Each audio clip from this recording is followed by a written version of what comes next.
ಪ್ರಜ್ವಲ್ ರೇವಣ್ಣ ಅವರ ಒಂದು ವಿಚಾರದಲ್ಲಿ ಇದೀಗ ಒಂದು ದೊಡ್ಡ ಶಾಕ್ ಸಿಕ್ಕಿದೆ ಅಂತಾನೆ ಹೇಳ್ಬೋದು. ಏಕೆಂದ್ರೆ ಸಿಸಿಬಿ ಅವರ ಒಂದು ದಾಳಿಗೆ ಪ್ರಜ್ವಲ್ ರೇವಣ್ಣ ಅವರು ಸಿಕ್ಕಿ ಬಿದ್ದಿದ್ದಾರೆ. ಜೈಲಿನಲ್ಲಿಯೂ ಸಹ ನಿಲ್ತಾ ಇಲ್ಲ. ಪ್ರಜ್ವಲ್ ರೇವಣ್ಣ ಅವರ ಒಂದು ಮೋಜು ಮಸ್ತಿ ಬ್ಯಾರಕ್ ಅಂದ್ರೆ ಸೆಲ್ಯೂಲ್ಗಡೆ ಏನಿರ್ತಾರೆ ಅಲ್ಲಿ ಮೊಬೈಲ್ ಪತ್ತೆ ಆಗಿರುವಂತದ್ದು. ಬಟ್ಟೆ ಒಳಗೆ ಮೊಬೈಲ್ ಅನ್ನು ಚಿಟ್ಟಿದ್ರು, ಅದು ಕೂಡ ಸಿಕ್ಕಿದೆಯಂತೆ. ಮಾಜಿ ಸಂಸದ ಪ್ರಜ್ವಲ್ ರೇವಣ್ಣ ಅವರು ಜೈಲಿನಲ್ಲಿ ಶಿಕ್ಷೆಯನ್ನ ಅನುಭವಿಸ್ತಾ ಇದ್ದಾರೆ.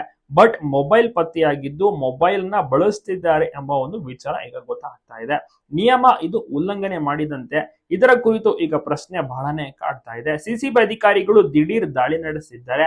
ಆಗ ಮೊಬೈಲ್ ಅನ್ನ ಜಪ್ತಿ ಮಾಡಿದ್ದಾರೆ. ಹೆಚ್ಚುವರಿ ಪೊಲೀಸ್ ಆಯುಕ್ತರು ಜೊತೆಗೆ ಸಾಕಷ್ಟು ಸಿಬ್ಬಂದಿಗಳು ಸಹ ಈ ಒಂದು ಕಾರ್ಯಾಚರಣೆಯಲ್ಲಿದ್ರು. ಜೊತೆಗೆ ಅಲ್ಲಿ ಯಾರ್ಯಾರು ನಿಯಮವನ್ನ ಉಲ್ಲಂಘನೆ ಮಾಡಿದ್ದಾರೆ ಇದ ಕಾರಣವಾಗಿ ಅವರ ಮೇಲೆ ಕ್ರಮವನ್ನ ತೆಗೆದುಕೊಳ್ಳೋಕೆ ಬಹಳಷ್ಟು ರೀತಿಯಲ್ಲೂ ಕೂಡ ಕ್ರಮವನ್ನ ಜರುಗಿಸ್ತಾ ಇದ್ದಾರೆ. ಜೊತೆಗೆ ಡಿವೋರ್ಸ್ ದರ್ಶನ ಇರುವಂತಹ ಒಂದು ಸೆಲ್ ಆಗಿರ್ಬೋದು, ಎಲ್ಲವನ್ನೂ ಕೂಡ ಕಂಪ್ಲೀಟ್ ಚೆಕ್ ಮಾಡಿದ್ದಾರೆ. ಜೈಲಿನಲ್ಲಿ ಅಕ್ರಮ ತಡೆಯಲು ಇದೀಗ ಸರ್ಕಾರ ಇತ್ತೀಚೆಗೆ ಡಿಜಿಪಿ ಅಲೋಕ್ ಕುಮಾರ್ ಅವರನ್ನ ನೇಮಿಸಿರ್ತಾರೆ ಮುಖ್ಯಸ್ಥರಾಗಿ. ನಿರಂತರ ತಪಾಸಣೆ ನಡೆಸ್ತಾ ಇರ್ತಾರೆ. 120ಕ್ಕೂ ಹೆಚ್ಚು ಮೊಬೈಲ್ ಗಳನ್ನ ಜಪ್ತಿ ಮಾಡಿದ್ದಾರೆ. ಆಗ ಪ್ರಜ್ವಲ್ ರೇವಣ್ಣ ಅವರ ಮೊಬೈಲ್ ಫೋನ್ ಕೂಡ ಸಿಕ್ಕಿದ್ದು, ಜೈಲಿನಲ್ಲಿ ಯಾವ ರೀತಿ ಈ ರೀತಿ ಫೋನ್ ಅನ್ನ ಯೂಸ್ ಮಾಡ್ತಾ ಇದ್ದಾರೆ ಅಂತ ಎಲ್ಲರ ಒಂದು ಪ್ರಶ್ನೆ. ಜೊತೆಗೆ ಕಠಿಣ ಕ್ರಮ ಜರುಗಿಸಬೇಕು ಅಂತ ಕೂಡ ತಿಳಿಸ್ತಾ ಇದ್ದಾರೆ. ಭದ್ರತಾ ವೈಫಲ್ಯ ಇಲ್ಲಿ ಎತ್ತು ಕಾಣ್ತಾ ಇದೆ. ಮತ್ತೆ ಜನರು ಈ ಒಂದು ವಿಚಾರವನ್ನ ತಿಳಿದು ಆಡ್ಕೊಳ್ಳುವಂತಾಗಿದೆ. ಪೊಲೀಸರು ಮೊಬೈಲ್ ಮತ್ತೆ ಎಲ್ಲವನ್ನೂ ಕೂಡ ಅಲೋ ಮಾಡ್ತಾ ಇದ್ದಾರೆ ಅನ್ನುವಂತ ಒಂದು ವಿಚಾರ ಕೂಡ ಕೇಳಿ ಬರ್ತಾ ಇದೆ.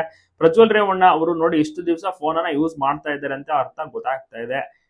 ಬಹಳನೇ ವಿಚಾರವಾಗಿ ಎಲ್ಲ ಪ್ರಶ್ನೆಗಳು ಕೂಡ ರೈಸ್ ಆಗ್ತಾ ಇದೆ. ಮತ್ತೆ ಇನ್ಮೇಲೆ ಇನ್ನಷ್ಟು ಸ್ಟ್ರಿಕ್ಟ್ ಅನ್ನ ಮಾಡೋಕೆ ಮುಂದಾಗ್ತಾ ಇದ್ದಾರೆ ಪ್ರಜ್ವಲ್ ರೇವಣ್ಣ ಅವರ ವಿಚಾರದಲ್ಲಿ. ಏನೇ ಆದ್ರೂ ಕೂಡ ಅವರಿಗೆ ಒಳ್ಳೆ VIP ಟ್ರೀಟ್ಮೆಂಟ್ ಸಿಗುತ್ತೆ ಅನ್ನುವುದು ಹಲವರ ಒಂದು ಅಭಿಪ್ರಾಯ.